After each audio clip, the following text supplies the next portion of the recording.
ముఖ్యమంత్రి రేవంత్ రెడ్డిపై వరుసగా విమర్శలు చేస్తున్న మునుగోడు ఎమ్మెల్యే కోమటిరెడ్డి రాజగోపాల్ రెడ్డి అంశాన్ని కాంగ్రెస్ పార్టీ క్రమశిక్షణా సంఘం ఎలాంటి చర్యలు తీసుకుంటుందనే చర్చ సర్వత్రా నెలకొంది. మంత్రివర్గంలో చోటు లభించలేదనే కారణంతో రాజగోపాల్ రెడ్డి తన అసంతృప్తిని బహిరంగంగా వినిపిస్తున్నారు. సోషల్ మీడియాతో పాటు మీడియా సమావేశాలు, ప్రభుత్వ కార్యక్రమాలను ఎందుకు వేదికగా చేసుకుంటున్నారు. కోమటిరెడ్డి రాజగోపాల్ రెడ్డి అంశాన్ని కాంగ్రెస్ పార్టీ క్రమశిక్షణా సంఘం చూసుకుంటుందని పీసీసీ చీఫ్ మహేష్ కుమార్ గౌడ్ ప్రకటించారు. కాంగ్రెస్ పార్టీ క్రమశిక్షణా సంఘం ఇవాళ భేటీ కానుంది.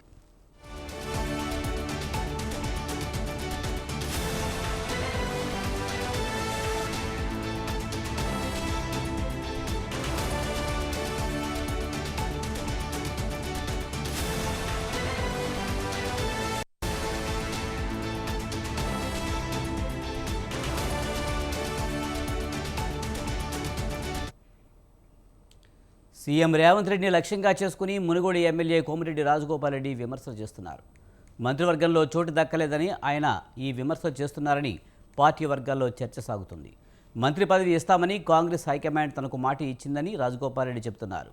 ఈ హామీని అమలు చేస్తారా చేయరా అనేది పార్టీ నాయకత్వం ఇష్టమంటూ ఆయన విమర్శలు చేస్తున్నారు.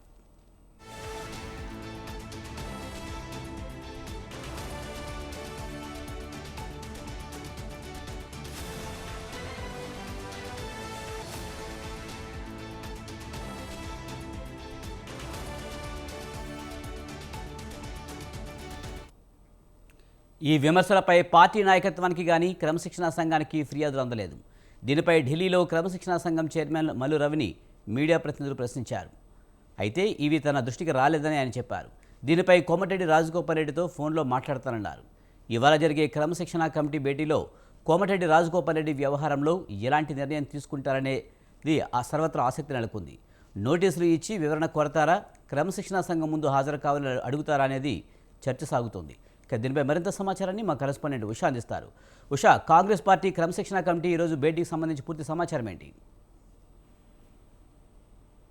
విజయ్, వరుసగా సీఎం రేవంత్ రెడ్డి మీద కామెంట్ చేస్తున్నటువంటి మునుగోడు ఎమ్మెల్యే కోమటిరెడ్డి రాజగోపాల్ రెడ్డి మీద క్రమశిక్షణ కమిటీ చర్యలు తీసుకోవాల్సిందిగా ఇప్పటికే ఫిర్యాదులు వెళ్ళాయి. కాబట్టి క్రమశిక్షణ కమిటీ ఎలాంటి నిర్ణయం తీసుకుంటుంది అనేది మనము గాంధీ భవన్ వర్గాల్లో చాలా వరకు కూడా చర్చనీయాంశంగా మారింది. మొత్తం మీద ముఖ్యమంత్రి రేవంత్ రెడ్డి మీద వరుసగా విమర్శలు చేస్తున్న కోమటిరెడ్డి రాజగోపాల్ రెడ్డి అంశాన్ని కాంగ్రెస్ పార్టీ కూడా చాలా సీరియస్ గానే తీసుకుంది.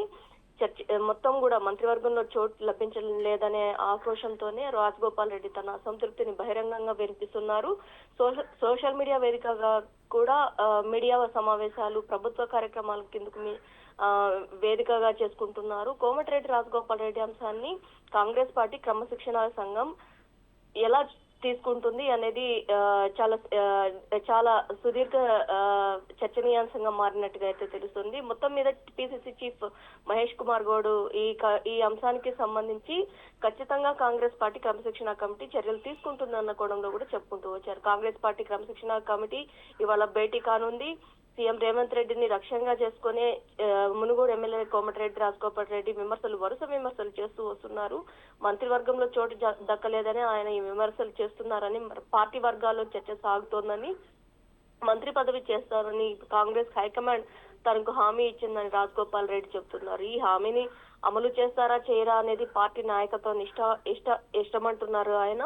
మొత్తం ఈ విమర్శలపై పార్టీ నాయకత్వాన్ని గాని క్రమశిక్షణ సంఘానికి గాని ఫిర్యాదులు అందలేదని, దీనిపై ఢిల్లీలో క్రమశిక్షణ సంఘం చైర్మన్ మల్లు రవిని మీడియా ప్రతినిధులు ప్రశ్నించిన సందర్భంలో కూడా తన దృష్టికి రాలేదని ఆయన చెప్పుకుంటూ వచ్చారు మల్లు రవి. దీనిపై కోమటిరెడ్డి రాజగోపాల్ రెడ్డితో పాటు ఫోన్ లో కూడా మాట్లాడాలని కూడా చెప్పుకుంటూ వచ్చారు. ఇవాళ జరిగే క్రమశిక్షణ కమిటీ భేటీలో కోమటిరెడ్డి రాజగోపాల్ రెడ్డి వ్యవహారంలో ఎలాంటి నిర్ణయం తీసుకుంటారనేది మాత్రము సర్వత్రా చర్చనీయాంశంగా మారిందనేసి తెలుస్తుంది. నోటీసులు ఇచ్చి వివరణ కోరుతారా, క్రమశిక్షణ సంఘం ముందు హాజరు కావాలని అడుగుతారా అనేది కూడా చర్చగా మారింది. గతంలో ఎలా అయితే ఉమ్మడి వరంగల్ జిల్లాకి సంబంధించినటువంటి అంశంలో కొండా దంపతులని కావచ్చు, అలాగే ప్రతి ఒక్కటి కూడా కాంగ్రెస్ పార్టీలో ఈ మధ్య వరుసగా ఇలాంటి ఏదైతే ఇంటర్నల్ డెమోక్రసీలో వస్తున్నటువంటి ఇలాంటి అలిగేషన్స్, సీఎం రేవంత్ రెడ్డి మీద చేస్తున్నటువంటి వ్యాఖ్యలు కావచ్చు, అక్కడ ఉన్నటువంటి వర్గపోర్లో వస్తున్నటువంటి అంశాలు కావచ్చు, ప్రతి ఒక్కటి కూడా క్రమశిక్షణ కమిటీ ముందు ఛాలెంజింగ్ గా మారిందనేసి తెలుస్తోంది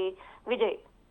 ఉషా, ప్రధానంగా చూస్తే కనుక కోమటిరెడ్డి రాజగోపాల్ రెడ్డికి మంత్రి పదవి ఇస్తానని హామీ ఇచ్చింది హైకమాండ్. ఈ హైకమాండ్తో రాజగోపాల్ రెడ్డి మాట్లాడాలి కానీ సీఎం రేవంత్ రెడ్డిని టార్గెట్ చేయడం వల్ల మంత్రి పదవి వస్తుందా? మరి దీనికి సంబంధించి హైకమాండ్ ఏమైనా స్పందించే అవకాశం ఉందా? హైకమాండ్తో రాజగోపాల్ రెడ్డి మాట్లాడారా ఇప్పటి వరకు? విజయ్, దీనిపై గతంలో కూడా ఇటీవల కాలంలోనే కోమటిరెడ్డి వెంకటరెడ్డి కూడా ఒక వ్యాఖ్య చేశారు. నాతో పాటు ఎంతో మంది సీనియర్స్ ఉన్న నేపథ్యంలో నాకే అప్పట్లో మంత్రి పదవి వచ్చింది, సీనియర్స్ అని పక్కన పెట్టి నాకు ప్రియారిటీ ఇచ్చారు అన్న కోణంలో కూడా చెప్పారు. కాంగ్రెస్ పార్టీలో అలాంటి తారతమ్యాలు ఏమీ ఉండవు, ఎవరైతే కష్టపడతారో వారికి మాత్రమే ఖచ్చితంగా సముచిత స్థానం ఉంటుంది అన్న కోణంలో కూడా కోమటిరెడ్డి ఏదే మంత్రి పదవే కావాలని పట్టుబట్టి కూర్చుంటే ఏమి చేయలేమన్న కోణంలో కూడా స్వయాన సోదరుడైనటువంటి వెంకటరెడ్డి చేసినటువంటి వ్యాఖ్యలు కూడా ఇటీవల మనం చూసుకోవచ్చు. మొత్తం మీద కాంగ్రెస్ పార్టీలో పనితీరు అలాగే కష్టపడే నైజం ఉన్నటువంటి నాయకులకి ఖచ్చితంగా స్థానం ఉంటుంది. అలాగే మంత్రి పదవికి సంబంధించి ముఖ్యమంత్రిని బ్లేమ్ చేయడం కావచ్చు, ఇలాంటి అంశాలు ఏవైతే ఉన్నాయో అవి కరెక్ట్ కాదు అన్న కోణంలో కూడా అతను చెప్పుకుంటూ వచ్చారు. హైకమాండ్ దృష్టికి ఈ అంశంకి సంబంధించి రాజగోపాల్ రెడ్డి ఇంతవరకు కూడా ఢిల్లీకి కూడా వెళ్ళలేదు. ఢిల్లీకి వెళ్లి చాలా వరకు కూడా హైకమాండ్ దృష్టికి తీసుకువెళ్తారు ఈ అంశానికి సంబంధించి. కానీ మునుగోడు ఎమ్మెల్యే అయినటువంటి రాజగోపాల్ రెడ్డికి ఎన్నికల ముందే వీరు హామీ ఇచ్చారు, ఖచ్చితంగా కాంగ్రెస్ పార్టీలో వస్తే మంత్రి పదవి ఇస్తామన్న కోణంలో ఆయనకి హామీ ఇచ్చిన నేపథ్యంలోనే బీజేపీ నుంచి అతను కాంగ్రెస్ లోకి వచ్చారు. కాబట్టి ఈ అంశానికి సంబంధించి తనని మభ్యపెట్టి ఈ విధంగా మంత్రి పదవిని లేకుండా చేశారు అన్న ఆక్రోశంతోనే సీఎం రేవంత్ రెడ్డి మీద ఆగ్రహంగా ఉన్నట్టుగా కూడా తెలుస్తుంది. హైకమాండ్ దృష్టికి మాత్రం ఇంతవరకు కూడా ఏదైతే తనకు ఖచ్చితంగా మంత్రి పదవి కావాలి అన్న కోణంలో ఢిల్లీకి వెళ్లి ఏఐసిసి పెద్దల్ని కావచ్చు, రాహుల్ గాంధీని కావచ్చు కలిసిన నేపథ్యం కూడా ఇక్కడ లేదు. కాబట్టి ఈ అంశానికి సంబంధించి సీఎం రెడ్డిని దూషించడం అనేది సమంజసం కాదు అన్న కోణంలో కూడా చాలా వరకు కూడా ఏదైతే పొలిటికల్ అనలిస్టులు కూడా చెప్తున్నటువంటి వరుస అంశాన్ని కూడా మనం చూసుకోవచ్చు. మొత్తం మీద కాంగ్రెస్ పార్టీలో ఎవరైతే కష్టపడే తత్వం ఉంటుందో వారికి మాత్రమే మంత్రి పదవులు దక్కుతాయి.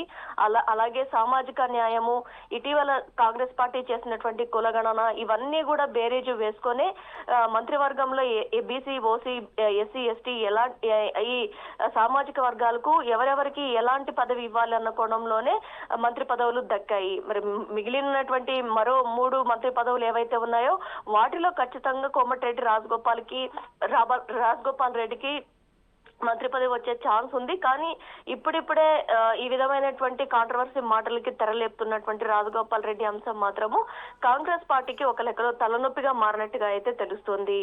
Vijay, right, thank you Usha.